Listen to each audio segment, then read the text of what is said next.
और इस वक्त की बड़ी खबर पर लगातार हम बने हुए हैं। बिहार के बोधगया में हुआ है सीरियल ब्लास्ट। धमाकों में 6 लोगों के जख्मी होने की खबर है। लगातार 8 सीरियल ब्लास्ट को अंजाम दिया गया है। हालांकि इसके पीछे कौन है ये अब तक साफ नहीं हो पाया है। मौके पर बम निरोधक दस्ता इस वक्त पहुंच चुका है। आपको बता दें कि 80 फीट मंदिर के पास 2 धमाके हुए हैं और मंदिर परिसर के आसपास भी इन धमाकों को अंजाम दिया गया है। एक जिंदा बम की बरामदगी मौके से हुई है। मंदिर परिसर को पूरी तरह से खाली कराया जा चुका है और मुख्यमंत्री नीतीश कुमार अब मंदिर परिसर के लिए रवाना हो चुके हैं और एनआईए की टीम को राजधानी दिल्ली से रवाना किया गया है। गृह मंत्रालय ने इस बाबत राज्य सरकार से रिपोर्ट भी मांगी है और होम मिनिस्ट्री ने आतंकी हमले से इनकार नहीं किया है। इन धमाकों में 6 लोगों के जख्मी होने की खबर है। उन सभी जख्मी लोगों की तस्वीरें भी हम आपको दिखा रहे हैं। कितनी गंभीर चोटें आई हैं आप देख पा रहे हैं इस टीवी स्क्रीन पर। और आपको ये भी बता दें कि कुछ लोगों की हालत बेहद गंभीर बनी हुई है। अब सवाल बड़ा ये उठता है कि जब पहले से ही इंटेलिजेंस ब्यूरो की ओर से इस बारे में जानकारी केंद्र के साथ ही राज्य सरकार को दे दी गई थी कि महाबोधि परिसर में हमला हो सकता है, बावजूद इसके वहां पर सुरक्षा के पुख्ता प्रबंध आखिर क्यों नहीं किए गए। इन हमलों के पीछे कौन है ये अब तक साफ नहीं हो पाया है। लेकिन लगातार मंदिर परिसर को इस तरह से निशाना बनाया जाना भी अपने आप में कई सवाल खड़े करता है। इसके पीछे क्या कोई आतंकवादी संगठन है या फिर कोई और दूसरा संगठन है, ये अब तक साफ नहीं हो पाया है। किसी ने भी इन हमलों की अभी तक जिम्मेदारी नहीं ली है। लेकिन यहाँ पर सीधे सीधे सुरक्षा में चूक का एक बड़ा मामला सामने आया है। शिशिर चौबे हमारे संवाददाता जुड़ चुके हैं ज्यादा जानकारी लेकर। शिशिर, मौके से क्या जानकारी आपको मिल पा रही है और मुख्यमंत्री कब तक पहुंच जाएंगे ग्राउंड जीरो पर? देखिए चित्रा, ग्राउंड जीरो पे मुख्यमंत्री पहुंचने के लिए तैयार है क्योंकि उनका पटना में भी कार्यक्रम था। सभी कार्यक्रम स्थगित कर दिए गए हैं। डीजीपी भी रवाना हो रहे हैं उनके साथ और जो मुख्य लॉ एंड ऑर्डर एडीजी हैं वो सभी लोग रवाना हो चुके हैं। पटना से एक दस्ता भी जा चुका है जो निष्क्रिय करने के लिए और वहाँ पे स्थानीय पुलिस भी सक्रिय है। लेकिन सबसे बड़ी बात जो आप कह रही हैं चित्रा की, जो चूक हुई है उसकी जानकारी पहले से थी। आईबी ने रिपोर्ट दी थी। इसके अलावा जब सीआरपीएफ के जवान हटाए जा रहे थे सीमांचल इलाके से और जब मुख्यमंत्री से बोधगया की सुरक्षा को लेकर इंडिया न्यूज ने ही सवाल किया था जनता दरबार में कि आखिर वहाँ सुरक्षा के क्या इंतजाम किए जा रहे हैं, तो उस पर डीजीपी भी वहाँ मौजूद थे। उस समय मुख्यमंत्री ने कहा था कि जो इंतजाम है उससे हम संतुष्ट हैं और साथ ही वहाँ सीसीटीवी लगाने की बात थी। लेकिन वहाँ सीसीटीवी भी काम नहीं कर रहा है जिससे कि बहुत ज्यादा जानकारी मिल पाए घटनास्थल की कि आखिर उस समय में उस दौर में क्या कुछ वहाँ हो रहा था, कैसे बम प्लान किया गया है, किस तरीके से बम प्लान किया गया है। तो कुल मिलाकर सुरक्षा में ये चूक है। मुख्यमंत्री हालांकि वहाँ के लिए रवाना हो रहे हैं, बस कुछ ही देर में वो रवाना हो जाएंगे। लेकिन ये बहुत बड़ी चूक है और राज्य सरकार खुद कटघरे में खड़ी हो गई है क्योंकि पहले भी कई बार ये सवाल किया जा चुका था कि एक अंतर्राष्ट्रीय स्थल है जहाँ पे बौद्धिस्ट आते हैं और वहाँ बहुत सारे संख्या में लोग जाते हैं। हालांकि अभी ऑफ सीजन चल रहा था, बहुत ज्यादा भीड़ नहीं थी और जो ब्लास्ट हुआ उसका समय भी ऐसा था जबकि ज्यादा हताहत होने की बात नहीं हो सकती थी। सुबह के 5:30 बजे के आसपास ब्लास्ट शुरू हुआ है। उसकी वजह से भी कुछ कहा जाए तो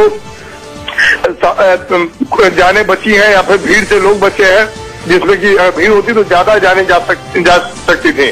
तो ऐसे हालात में राज्य सरकार की पूरी गैर जिम्मेदारी है इसमें और इस घटना की निंदा सभी लोग कर रहे हैं। साथ ही विपक्षी दल जो है वो भी वहां पहुंचने जा रहा है। सुशील मोदी भी अपना कार्यक्रम स्थगित करके गया पहुंचने वाले हैं क्योंकि मुख्य विपक्षी दल के वो नेता है।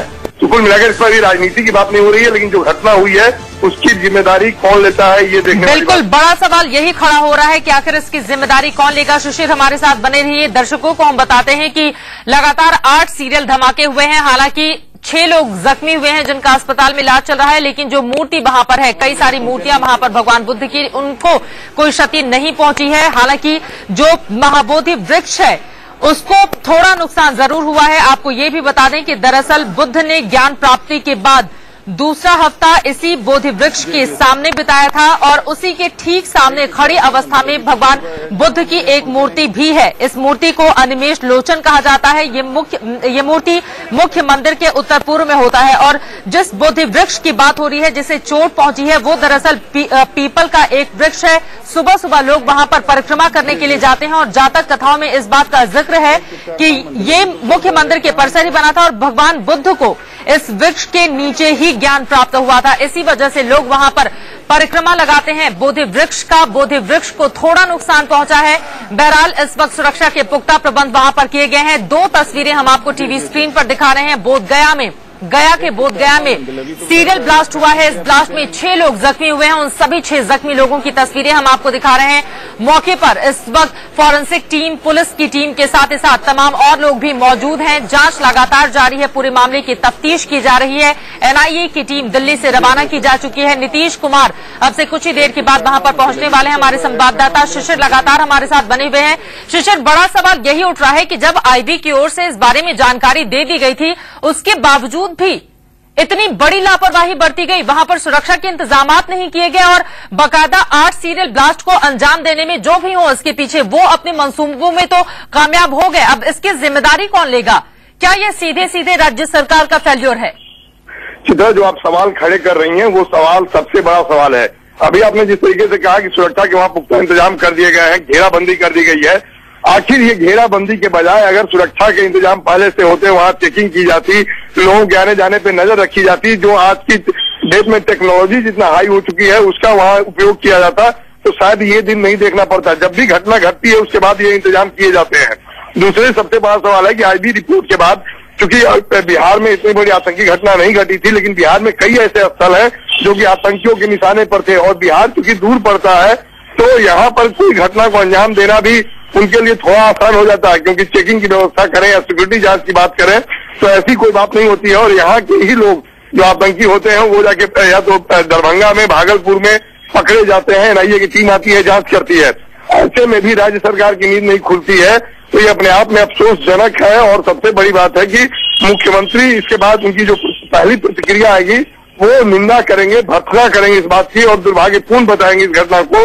लेकिन सब कुछ के बावजूद आखिर चूक कहां पर हुई है? आखिर पुलिस मुख्यालय ने वहां पूरी पुख्ता व्यवस्था क्यों नहीं की? ये कई सवाल हैं जो कि सामने खड़े हैं। और जो हताहत की बात है वो कम लोग हताहत होने की अभी तक सूचना आ रही है, लेकिन ये बहुत बड़ी घटना हो सकती थी अगर जो टाइमिंग है इसका थोड़ा अलग होता तो ऐसे में पूरी जिम्मेदारी राज्य सरकार की बनती है। और चूंकि अंतर्राष्ट्रीय वो स्थल है जहाँ बुद्ध को ज्ञान हुआ था, वहाँ जापान, चाइना, कई तमाम ऐसे देश हैं जहाँ से बौद्धिस्ट आते हैं, वहाँ रहते हैं, बुद्ध की धरती पर आकर वो भी यहाँ बौद्धिस्ट बन जाते हैं।